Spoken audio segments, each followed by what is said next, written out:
guys, welcome back to my channel. Today's video is a second video of my Makeup Declutter 2018, and today, in the last video, which I'll throw in a card right there, I was talking about my primers and my foundations and the things that I've decluttered and things I haven't. We haven't made a massive progress in that video, but that's because I don't own that many foundations and that many primers, so the things that I do have I still want to make the most out of. But today's video is going to be talking about my concealers and my setting sprays / priming sprays. So without further ado, I would like to ask you, if you like me and my personality and the videos that I put out, then please subscribe to my channel to help me out and support me and show me some love. I would really appreciate it. And you know, talk to me in the comments. I am happy to always talk to you. I always reply. Well, 99.9% of the time I reply anyway. I'm not going to delay this any longer, so let's get right into the video. So I'm going to start up with the MAC Fix Plus setting spray / priming spray. This is a spray that when I first originally got, I thought it wasn't worth the money, but now the more I use it, the more I'm thinking about saving some money and repurchasing it again, because I am quite almost done.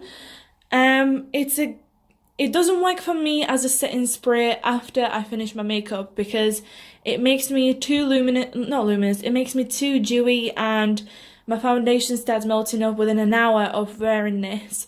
However, if I use this as a primer, it's actually quite brilliant. It's really tacky and sticky. It prolongs the wear of my foundation for a little while. I mean, at least it makes it more comfortable, and it makes my foundation look a lot better on my skin. And it's actually become a very favourite step of mine to use before using my makeup. So I'm keeping this one. This is a setting spray by Model's Own, and it's called just Makeup Fixing Spray. This was discounted setting spray, and I think it's gone off. It has bits floating inside the bottle, which I'm not sure if they're supposed to be there. I mean, I don't know. I just don't trust spraying this on my face. The top of the bottle is looking all gunky, and as you can see, I've not used up that much of it, and that's because I haven't had it for that long. I only got it last summer, which some of these setting sprays that I have in here, I got around the same time or even sooner. So I don't trust this spray. I definitely wouldn't pay the full price for it again, and I wouldn't recommend this. I don't even know if I want to pass this along to anyone and cause them like skin breakouts or something, so I might just throw this out. These next three sprays are by Makeup Revolution. They're all the same spray. They're the Makeup Revolution Pro Fix Oil Control Fixing Spray, or Amazing Makeup Fixing Spray. This is the old packaging. Obviously, they I don't know if they reformulated it, but definitely changed the writing on it. These two bottles are almost full. Definitely this one is full, and this one's half full, and this one's empty. So I'm throwing this one away. And I think this one's probably one of my top two favourite setting sprays. It prolongs my makeup, it melts my powders away, excess powders, and other than the fact that it smells like chemicals, it's very affordable and it gets the job done. And this is a spray that I always come back to, so I would recommend it if you don't mind chemically smells that this setting spray definitely gives. So I'm keeping this one. These two setting sprays are by L'Oreal, and then they are the Infallible Fixing Mist. And again, I like this is like my my second top two favourite setting sprays. This is again something that I would spray on when I know I'm going to be out and about for a very long time and I want my foundations to last a long time. The only disadvantage to this spray is that whenever you spray it outside your face, it leaves this white cast over items in your household. Like the other day, I was breaking through this one to open it up, so you have to spritz it a couple of times to make sure the thing is full. And so I sprayed it not realizing it, and then hours later I realized, what are these white dots on my floor and all over our fireplace, and I realized it was this spray. But other than that, I actually still like it. I don't mind it, and once you know how to work with it, it's actually pretty good, especially if you have combination to oily skin. These are the Urban Decay travel sizes of the D-Slick setting spray and the All Nighter setting spray.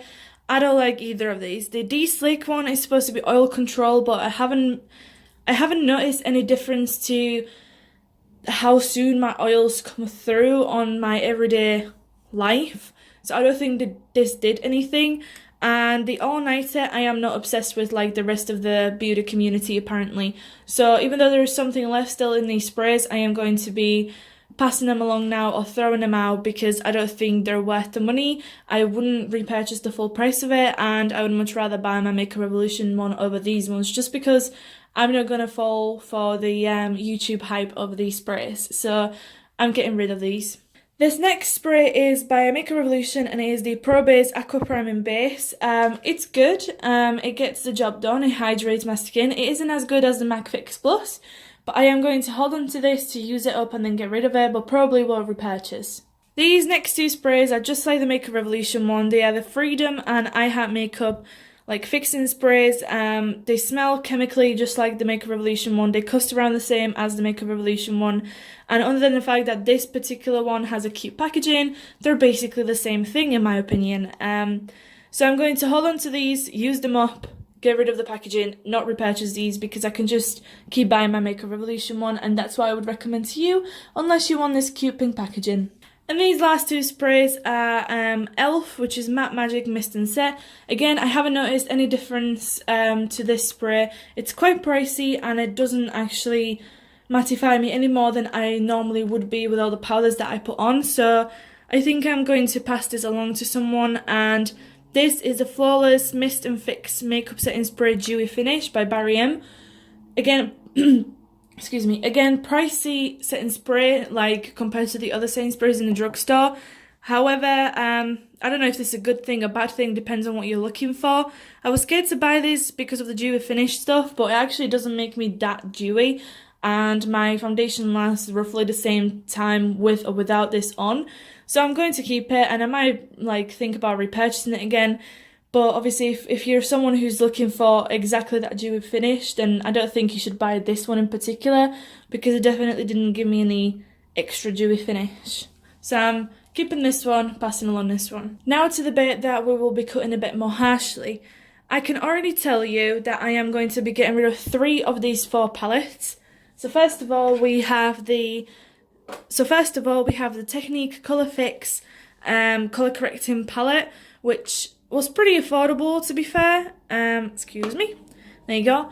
This is what it looks like. A, I don't really use color correcting anymore, and B, these are really chunky, weird. They don't have a high coverage. I don't know. I just don't like these. I think there are better color correcting products out there. So I am going to pass these along to maybe someone who wants to play with it, but I wouldn't recommend it, and I'm not going to definitely purchase anything like this again. This palette right here is the Makeup Revolution Ultra Cover and Conceal palette in the shade Light, and it looks like this. I don't want to blind you. I used it a couple of times, especially the shade right here that I hit pan on, but throughout the whole longevity of the time that I had it, I've not used it enough. And this palette unfortunately now stinks. I'm going to have to get rid of it, like not even pass it along, but just get rid of it. But it was pretty affordable. If you're someone who wants to use these shades, then go for it. They are quite slimy and like they're not as drying as some other palettes that I know. But then again, that might be because of the life of this palette, to be fair, because I'm pretty sure I didn't use it as much in the beginning because of the fact that it was drying. So yeah, I'm gonna get rid of it, and I will never repurchase a concealers in palette again. I mean, I'm not a professional makeup artist. I rarely do people's makeup, so when I do, I just use their own concealers that they have. So this is not worth it for me. Another palette that I will be getting rid of is the Essence All I Need, excuse me, focus, there we go. Essence All I Need Concealer Palette. This is in the shade 10 Cover It All, apparently. And if I manage to open it, there you go. This is what it looks like. 2 colour correcting shades and 3 concealer shades. This palette is just really, really thick and sticky and stiff.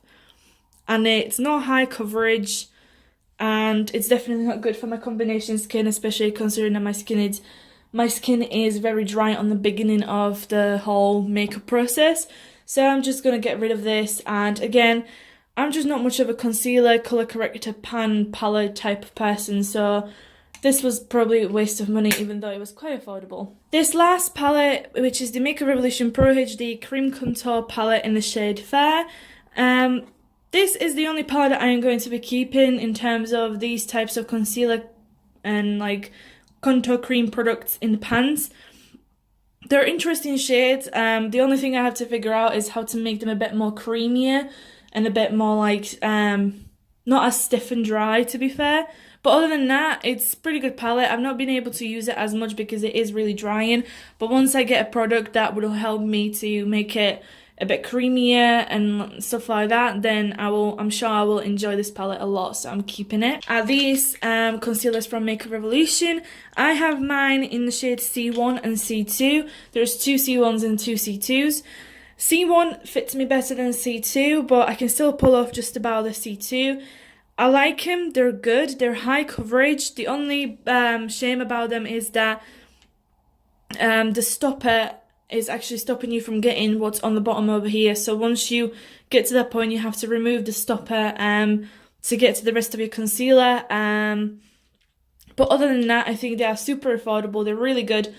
And apparently they're really good dupe for the Tarte Shape Tape Concealer as well, so I would definitely recommend you get your hands on these. Right, the next concealers that I have are these Collection Lasting Perfection Concealers in the shade Fair, Fair and Extra Fair. And to be fair, this one's really old, so I'm going to just throw it out.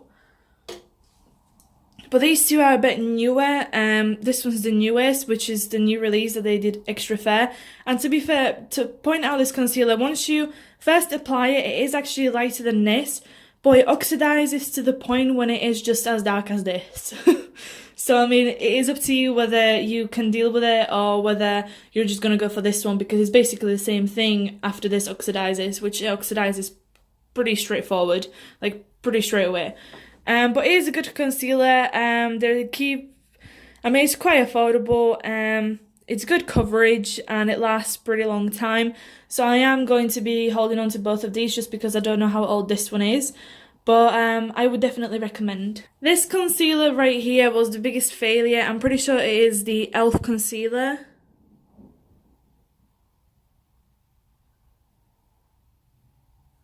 No, this is actually by Sleek Makeup and it is the Luminaire 01 concealer. It is way too dark for me to pull it off. I'm going to pass it along to someone who might be able to make it work, but it's just really bad. It's one of those pen concealers and as you can see, it's just way too dark for me. I mean, I don't even know what they were thinking with this shade, so I'm going to pass it along. This concealer right here is the Too Faced Born This Way in the shade Fair. I like this concealer, it's really good. Would I repurchase? Maybe at some point. But, I mean, to me, it smells like Jack Daniels, funnily enough. But it's really good. And it's not super expensive. Obviously, it's more expensive than drugstore concealers. But I would recommend if you're looking for a good high-end concealer. It's definitely good. This concealer by nip+fab, which is the in the shade 05, is, again, a bit too dark for me to pull off. It's a bit too yellow orangey for me, so again, I'm just going to pass this along. I can't even tell you whether this concealer is good or not because I couldn't pull off the yellowness of this concealer, so I'm passing it along. These two concealers are by Bourjois and they're Healthy Mix Concealer and the Radiance Reveal Concealer. The Healthy Mix Concealer is in the shade Clear Light, or like Clear's probably light, well, in the shade Light. It is way too yellow for me, so I'm going to pass it along to someone else. And then this shade is perfect for me. It's in the shade Ivory and it's the perfect colour for me in a way, and it's really good concealer. It's one of my favourite concealers. I'm definitely going to repurchase it once this runs out, and I would definitely recommend you try it if you haven't already. These two products are by Essence and they're kind of like eyeshadow bases, and I'm going to hold on to this one because it's light enough for me, but this one's a bit too dark for me, so I'm just going to pass it along to someone else. But from what I tried out from this one, and I've been trying it out for a very, very long time, it is really affordable and is actually really good. The coverage of this is really good. It covers all my veins on my eyelids, and I mean, it doesn't prolong my eyeshadow life, to be fair. I would just say, like, you don't have to buy this just for being eyeshadow based. You can just use your concealer. But I like it, it gets the job done, and it's really good. So I'm keeping this one, but getting rid of this darker one. Now, speaking about this e.l.f. concealer, which is apparently in the shade Light, again, it is just way too dark for me. I don't know, again, what they were thinking about their shade selection. I mean, look at that. That is disgraceful, in my opinion. That is disgusting. If makeup company thinks that they can call this light, which I am not the fairest of them all, then that's disgusting, and they need to get their priorities together to sort out the color range of these concealers, or they're like generally, like, if all the shade range in their collections with foundations and concealers like this, then they need to get their act together. Because I was really excited for this concealer, I paid the money for it, which wasn't exactly the cheapest concealer out there, and it disappointed me big time because it's just way too dark. So I'm passing this along. Now, this next concealer, moving on to a bit of a happier mood, is by Maybelline, and it's the Eraser Eye Instant Anti-Age Concealer, and this was supposed to be in the new reformulated lighter shade. Yeah, in the shade Light, as far as I can see. I can still just about pull it off, but it's still just slightly a bit too yellow dark for me. But I'm going to pull it off and I'm going to finish it off. But I just don't see the hype about this concealer. Everybody keeps saying that it's just as good as the Shape Tape. I don't think it is. It's light coverage. It doesn't last that long. And the shade range is really poor. So I'm going to finish it off. But I mean, if you're looking for something that has high coverage, or like if you're super pale and you're looking for something that will match your under eye area, then don't go for this. This is LA Girl Pro Conceal High Definition Concealer in the shade apparently Porcelain, I'm pretty sure. Yep, again, a bit too yellow for me. I'm going to keep it to use it for when I'm tanned maybe, but it's just a bit too yellow for me, and it's definitely not porcelain. I can't pull it off, and unless I got bad concealer that oxidized already in the tube, then I wouldn't recommend you buying this if you are the same shade range roughly like me. I saw Soft Does Nails like this concealer, and she can pull it off. So apparently I am probably paler than her. But I don't know, I'm going to keep it. It is good price, so if you can find your shade, then it is good price and it's pretty good concealer. But shade-wise, I can't pull it off as much, so after this, I'm not going to repurchase. This concealer I had for a very long time is the Rimmel Wake Me Up Concealer in the shade Ivory. It's good concealer, I like it, especially on the days when I want less coverage and more healthiness to my skin, so I'm going to get rid of it now because I've had it for a while. Or maybe not, I will get rid of it, I'll keep it. Actually, yeah, I'll keep it. I'm going to use it up because now that I'm looking at it, there's still quite a bit of it in there, and I don't know, unless it smells funny or breaks me out, I'm going to keep it. This is the nip+fab Colour Correcting Concealer in the shade Terracotta. I thought I would like this, but turns out I don't. It's just a bit too pigmented in a way for me. It definitely colour corrects, but to the point where even concealer doesn't cover it, you know? So I'm going to have to get rid of it and pass it on to someone else. But, I mean, it is nice consistency and nice concealer, but it's just a bit too pigmented. And finally, we have the Makeup Revolution Focus and Fix Eye Primer. This is a bit too sticky, and once you try to blend it out, it blends out into kind of just like nothing. So I'm going to get rid of this as well. So I'm going to just turn you around to show you that over there. If I can focus it, that all of there is what I'm keeping, and that all of there is what I'm decluttering. So I think that's pretty good focus. That's pretty good progress. I'm definitely feeling a lot better about the concealers that I have in my collection now, because I know that most of them, 90% of them, I can confidently use without worrying that it's a bad concealer like the bloody e.l.f. one. But yeah, let me know if you tried any of these products, if you like them, if you don't. And other than that, as I said, I left in the cards the video about my previous declutter. Also, I'm going to leave a little questionnaire, which I would love your participation in, about the e.l.f. concealer, and if you think it is as bad as I think it is, and the fact that the fact that they called it light shade when it was so many shades darker than my actual skin tone on my hand, which is darker than my face. I want to see if you think that's acceptable or not, and if in the 21st century brand like e.l.f. that is well known around the world should post stuff like that. So I'll leave that in there as well so you can answer that if you want. And other than that, I hope you enjoyed this video. I hope you're having an amazing day wherever in the world you are. Let me know in the comments whatever your questions are, and I hope you like the new quality of these videos. I am filming on my phone, but apparently my phone camera is better than my actual camera that up to this point I was filming with. But yeah, subscribe if you like me and my personality and all the videos that I put out. And other than that, I hope you have amazing rest of the day, morning, afternoon, evening, and I'll talk to you in my next video. Bye!